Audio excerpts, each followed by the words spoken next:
Have you ever wondered why a stable salt, such as cobalt trichloride, combines with a group of stable, independently existing molecules, such as ammonia, to form new compounds like COCl3, 6NH3, COCl3, 5NH3, and COCl3, 4NH3 with entirely new properties?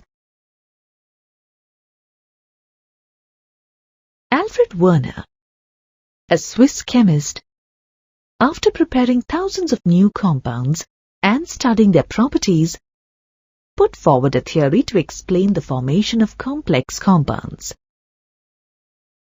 It was the first successful explanation for the phenomenon. The theory became famous as the coordination theory of complex compounds, which is also known as Werner's theory. His explanation of complex formation is based on some postulates. The first postulate is that the central metal atom or ion in a coordination compound exhibits two types of valencies, primary and secondary. While writing the structure of the metal complexes, the ligands that are linked by primary valency are shown by dotted lines, while those linked by a secondary valency are shown by thick lines.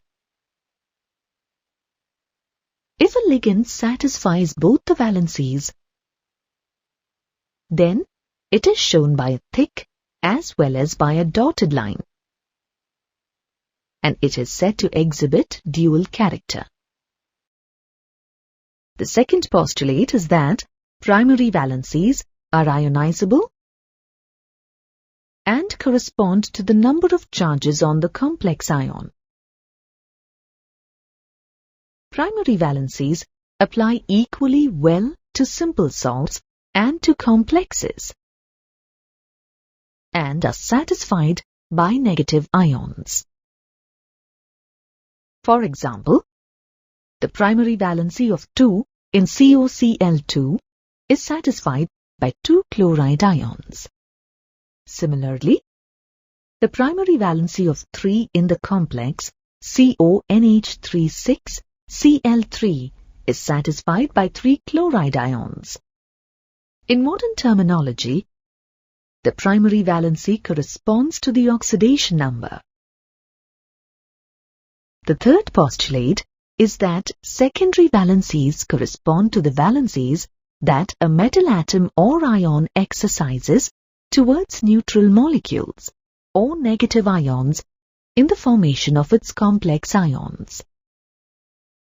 Every metal has a fixed number of secondary valencies or coordination number. For example, cobalt 3+, platinum 4+, and iron 3+ ions are recognized to have a coordination number of 6.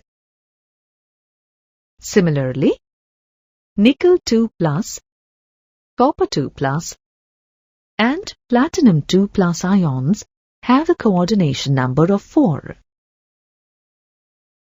Secondary valencies are non-ionizable. They are satisfied by neutral molecules or negative ions. The secondary valency is equal to the coordination number of the metal. For example, in the complex COCl3, 6NH3, the 3 chlorides are held by primary valencies and the 6 ammonia ligands are held by secondary valencies.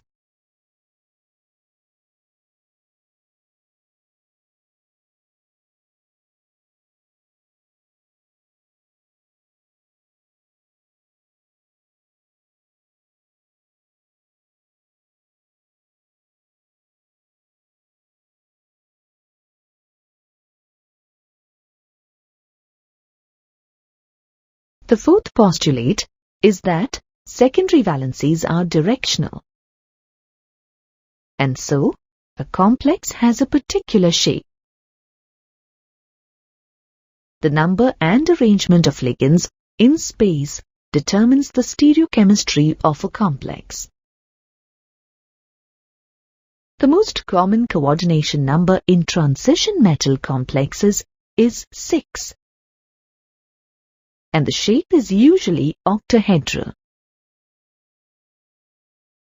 The coordination number 4 is also common, and this gives rise to either tetrahedral or square planar complexes. This postulate predicted the existence of isomerism in coordination compounds. To distinguish between the two types of valencies, Werner introduced the concept of using square brackets to enclose the atoms that make up a coordination complex and which are, therefore, not ionized. The postulates of Werner's coordination theory were actually based on experimental evidence rather than theoretical. Werner treated cold solutions of a series of compounds of cobalt 3 chloride with ammonia with an excess of silver nitrate and weighed the silver chloride precipitated. The stoichiometries of the complex silver chloride formed were as shown here.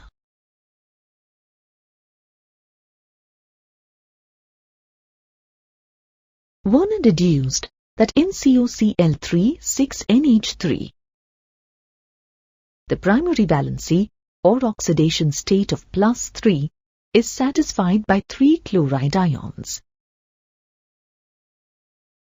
The coordination number of the cobalt 3+ ion is 6. As there are 6 ammonia molecules in the compound, they alone satisfy the 6 secondary valencies of cobalt.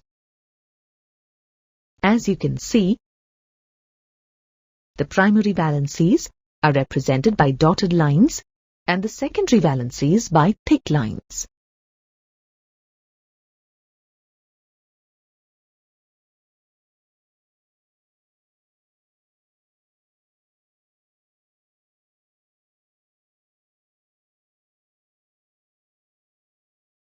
In modern terms, the complex is written as CONH3 6Cl3.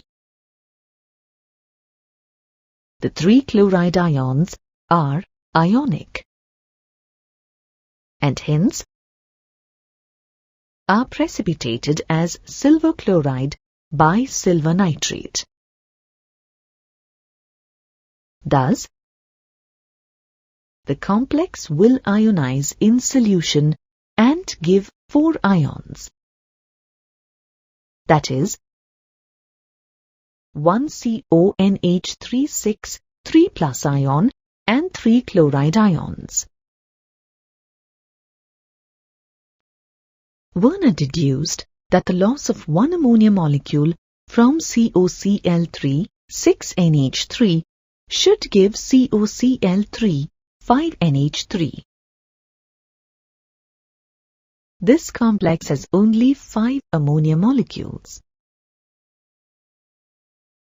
Therefore, to satisfy the coordination number of 6 of cobalt, 1 chloride ion assumes dual behavior. That is, it satisfies the primary as well as the secondary valency of cobalt. In modern terms, the complex can be written as CONH3 5Cl Cl2. Thus, only 2 of the 3 chloride ions are ionic, and thus only 2 are precipitated as silver chloride with silver nitrate. On ionization, this complex will give 3 ions. 1 CONH3 5Cl 2+ ion and 2 chloride ions. As can be seen from its structure, one chloride ion, which is playing a dual role, is shown by a thick as well as a dotted line.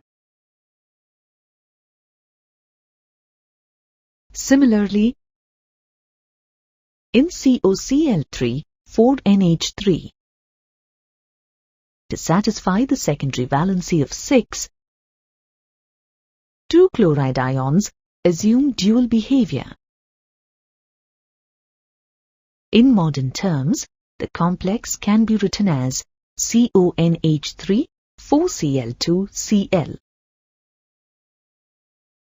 Thus, only one chloride ion can be precipitated as silver chloride.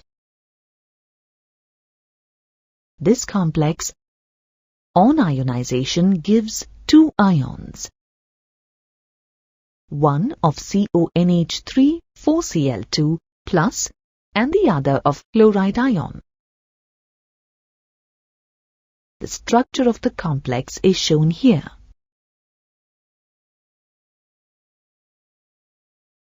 Although Werner's theory successfully explains the bonding features in coordination compounds, it suffers from some drawbacks. It doesn't explain why only certain elements form coordination compounds. It does not explain why the bonds in coordination compounds have directional properties. It does not explain the color and the magnetic and optical properties of complexes.